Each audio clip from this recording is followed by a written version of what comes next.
Bapa, ku mengasihimu.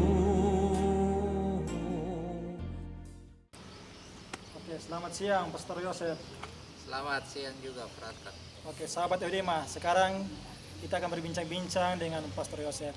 Tapi sebelumnya, kita persilakan dulu Pastor Yosef untuk memperkenalkan diri dan sekarang sebagai apa di paroki ini. Silakan, Pastor.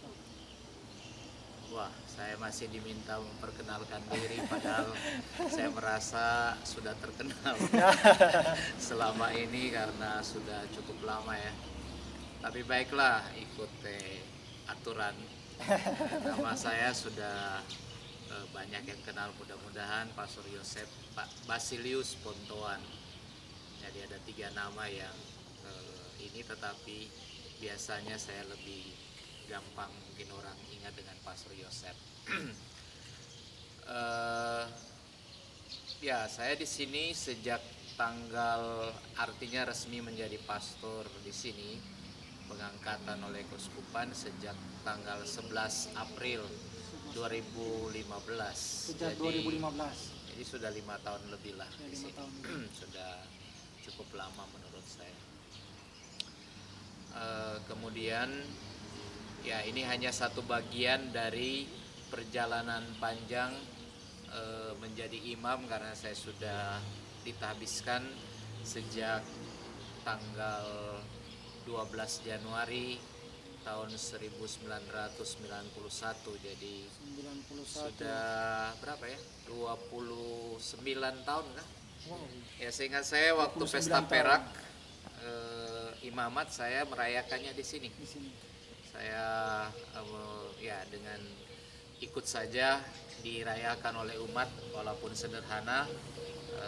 Tanggal 12 Januari 2016 saya merayakan 25 tahun sebagai imam, dan tahun ini berarti sudah 29 tahun ya. Mudah-mudahan kalau masih cukup panjang di sini ya, tahun depan sudah 30 tahun. Kita doakan ya. Ya, Pastor Yosef sudah sama-sama 29 harus. menuju 30 tahun. Cukup, sudah waktu yang cukup panjang, pengalaman yang Perlu cukup banyak. yang muda-muda lagi lah kalau. Nah, Baik. tadi pertanyaannya tentang apa ya? Bagaimana awal keterpanggilan sehingga seorang pastor mau jadi seorang imam? Awal keterpanggilannya itu bagaimana?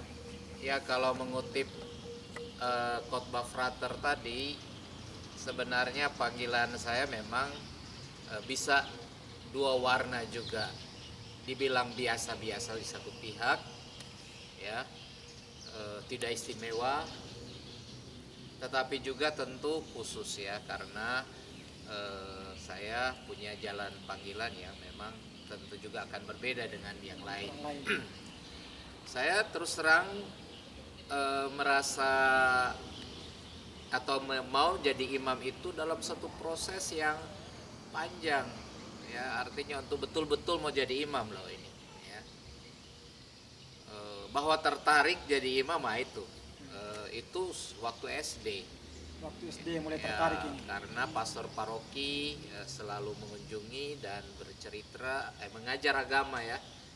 Dan pada satu momen dia sempat bertanya, siapa yang ingin jadi pastor? Wah, Ya, di dalam kelas, dan herannya semua anak di dalam kelas angkat tangan. Ya, laki-laki dan perempuan juga. Sampai si pastor yang orang Belanda bilang, "Nei, orang perempuan tidak boleh jadi pastor." ya, Jadi kami satu rombongan anak-anak laki-laki dalam kelas 6 waktu itu ikut semua pergi ujian di seminari. tes Saya masuk ikut. seminari. Ya, tes seminari. Dan kenyataannya kemudian dari sekian mungkin sekitar 12-13 orang, kami yang diterima itu 5 orang teman saya ya. Jadi ya ada unsur, saya bilang mungkin unsur ikut-ikut ada Awalnya ya, karena merasa ya teman-teman ikut ya saya coba sajalah. Nah, itulah saya bilang agak unik kan, walaupun biasa tidak ada ketertarikannya, tapi biasa saya cuma ikut apa yang ada pastor tanya, saya coba dan ya kebetulan waktu itu termasuk yang dipilih atau lulus, walaupun saya tahu saya bukan orang yang pintar ya, terus terang saya juga, dan itu terbukti di seminari. Saya masih ikut program yang panjang sekali, 6 tahun ya, 3 SMP, 3 tahun SMP, 3 tahun SMA. Oh, cukup panjang ya, jadi 6 tahun ini. Ya, di asrama dengan hidup yang kita semua tahu di seminari. Tadi Frater bilang menarik, banyak persaudaraan, tapi juga banyak yang tidak enak di sana ya, terus terang. Jadi kalau orang cari enaknya ya di situ ujiannya. Ya, jadi saya mengalami ujian yang besar juga adalah waktu harus belajar ya, menyesuaikan dari latar belakang pendidikan SD saya di kampung, datang di seminari dengan bahan ilmu yang pasti lebih tinggi. Dan di seminari itu saya bersyukur di zaman dulu ya, guru-gurunya juga pastor, kemudian ada ini. Nah, maka saya di situ menemukan bahwa kalau hanya motivasi ikut-ikut dulu, pasti saya juga sudah tersaring ya, dan itu antara lain saringannya ialah pendidikan ya. SMP itu saya banyak dapat nilai merah Waktu ya. SMP dapat nilai merah itu biasanya di ilmu yang berkaitan dengan matematika, berhitung, aljabar, geometri, semua itu pelajaran mati-matian ya. Jadi matematika cukup mati-matian ya. Jadi pada satu momen saya juga sadar, waduh saya kayaknya nggak kuat. Jadi dalam hati pernah ingin keluar, tapi tidak berani untuk menyatakan itu. Jadi salah satu cara saya ialah ya bikin aja. Memang saya sudah banyak merah, tambah 1-2 pelajaran saja merah saya bisa keluar. Dan itu saya lakukan. Saya di akhir SMP itu setelah ujian internal lulus, jadi saya bisa lanjut di SMA nanti. Nah, ujian intern di dalam seminari, saya itu akhirnya tidak naik kelas. Oh, sebentar Pastor, ini ada ujian intern, maksudnya apa itu? Ya, Ada khusus ekstern? ya, ekstern itu yang sama dengan sekolah SMP di Sama luar. dengan sekolah lain. Iya. Kalau yang intern? Intern itu beberapa pelajaran yang khusus seminari. Ada di situ bahasa Latin, tapi luar nggak ada bahasa Latin ya. Ilmu-ilmu khusus seminari lah, ya, bahasa Latin, sejarah gereja dan lain-lain. Jadi ilmu-ilmu khusus yang Jadi ada di seminari. akan ada 2 laporan Ya, pendidikan yang ada diterima. satu misalnya kalau lulus SMP dapat ijazah SMP. Jadi kalau dia tidak melanjutkan lagi di seminari, dia bisa lanjut di sekolah umum. Nah, saya tidak lulus yang ujian intern itu. Karena itu status saya dapat rapor dan ditulis tidak naik kelas. Alias kalau tidak naik kelas artinya keluar. Ya, itulah awal yang saya rasa pergumulan. Jadi di situ diuji apa yang menjadi motivasi mulai ikut-ikutan, menekuni dengan pembinaan. Itu cara Tuhan memanggil lewat itu. Dan yang tadi saya bilang, kalau memang jalan Tuhan, ya seperti saya coba berusaha untuk keluar, tidak mau lanjut lagi. Tadi saya bilang, saya mendapat raport sebenarnya sudah keluar. Tapi orang tua saya pergi ke seminari bawa raport yang lama itu dan pulang mereka bawa raport baru. Saya dinyatakan naik kelas. Tapi statusnya percobaan. Percobaan. Tidak lulus murni, percobaan. Saya diberi waktu 3 bulan di SMA. Kalau 3 bulan itu tidak berkembang, saya keluar. Tapi justru itulah ya, saya ditantang dan herannya saya yang banyak merah ini di SMA syukur ya. Tidak jadi pinter-pinter amat juga, tapi akhirnya sudah bisa tidak ada merah. Dan memang kami dari awal itu banyak ya, 49 orang waktu masuk kelas 1 SMP. Sampai kelas 3 SMA kami tinggal 7 orang. Jadi lihat panggilan Tuhan itu menyaring begitu ketat sampai kalau bisa dihitung prosentasi ya 7 dari 49 berarti 1/7. Ya, cuman 1/7 yang 6 tahun di seminari dan kita bisa itu. Baik.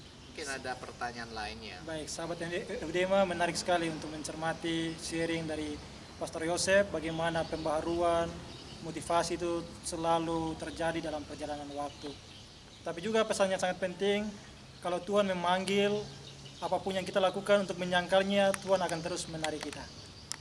Oke, Pastor sudah berkarya menjadi imam selama 29 tahun.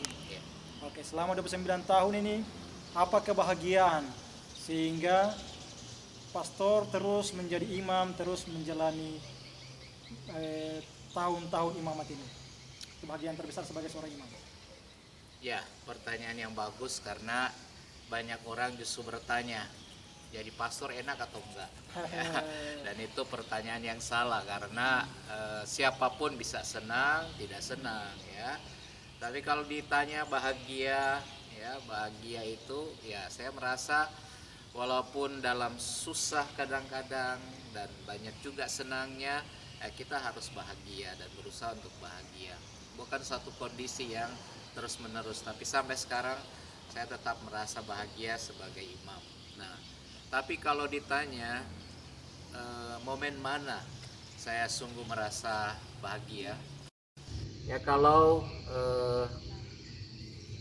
moto yang saya hidupi ya ketika jadi imam pertama itu jadi imam, saya merenungkan untuk apa saya jadi imam, dan saya menemukan dari Matius bab 11 ayat 25 dan sampai 30. Teks ini sangat terkenal, tapi itulah yang justru meneguhkan saya. Teks itu berbunyi kurang lebih, datanglah kepadaku kamu sekalian yang letih lesu dan berbeban berat, aku akan memberi kelegaan kepadamu. Nah, aku akan memberi kelegaan. Itu pengalaman pribadi saya yang tidak pantas, saya yang kurang mampu, saya yang sebenarnya juga tidak layak. Tetapi Tuhan bilang, mari datang, kamu saya panggil, kamu jadi imamku.